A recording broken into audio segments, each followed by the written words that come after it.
dipercaya. Itu yang sudah saya jaga selama hampir 20 tahun. Soal uang yang dibawa kabur itu, Komar harus tanggung jawab. Itu pasti.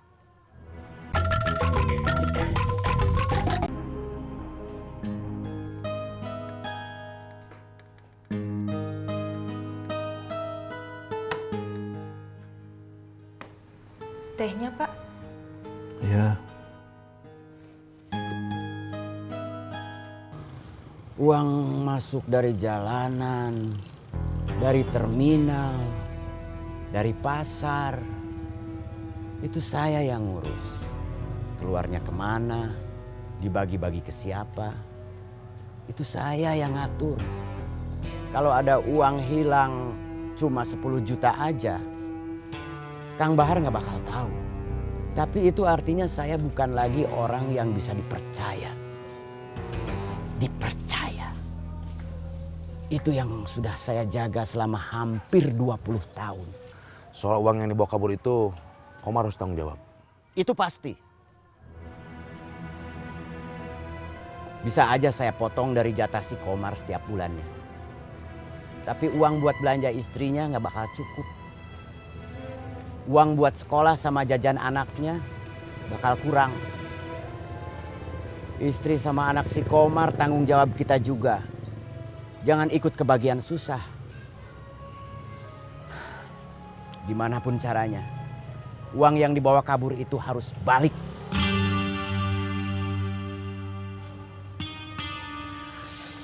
Pikiran saya juga keganggu sama anak saya. Anak Kang kenapa?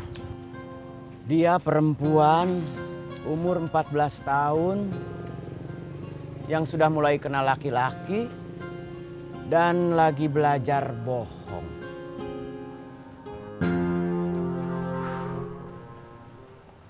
Sejak ibu nggak ada, bapak nggak pernah pergi kemana-mana, tapi saya masih kerja.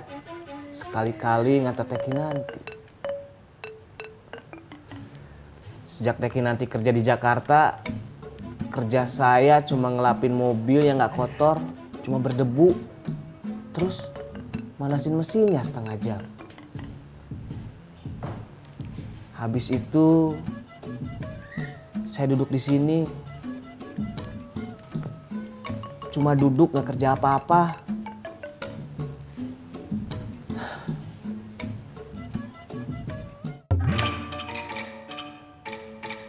Mas,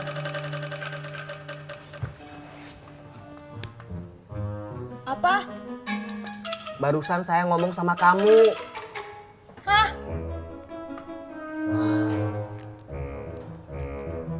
Apa?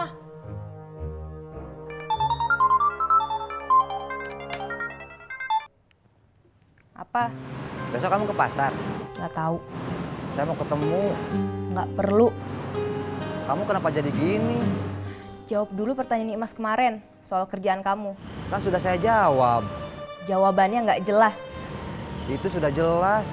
Belum. Kok diem?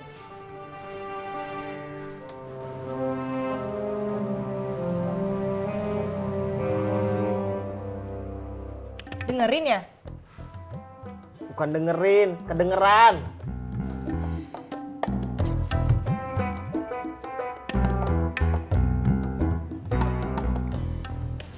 Halo? Helena, Iya? dik-dik.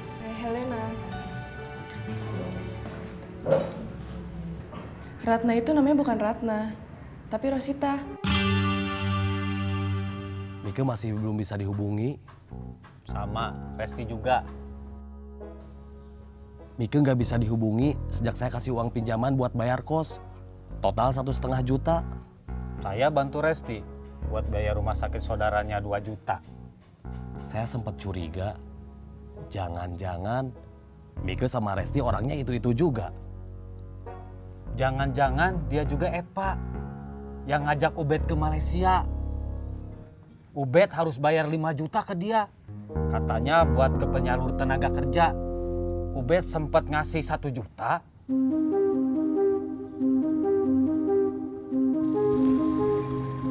Dia ngakunya kerja di perusahaan pemasaran perumahan. saya lupa namanya. Waktu itu dia ngaku ada side job jadi perantara jual beli rumah. Dia butuh uang 10 juta buat keperluan ini itu. Dia pinjam sama saya. Ngakunya mau ganti 2 kali lipat. Itu uang buat keperluan saya. Keperluan kuliah, keperluan bayar kosan, keperluan yang lainnya. Uangnya nggak kembali.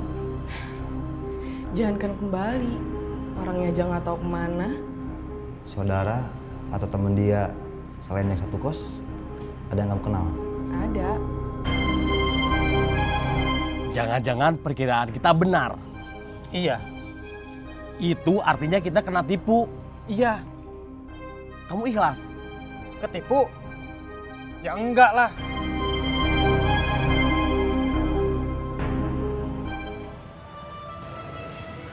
Wi, Kok kamu tahu aku di sini?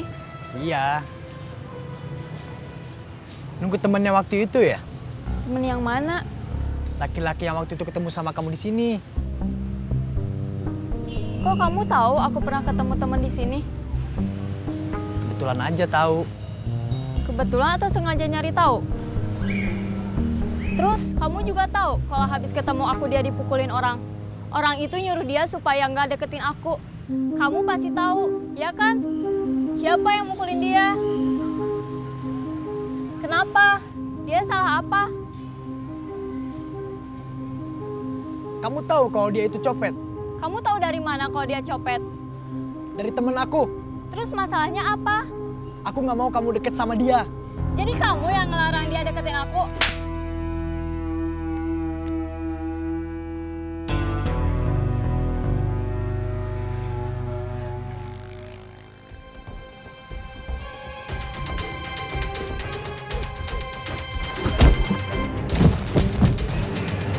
Jangan Pak, dia orang jahat.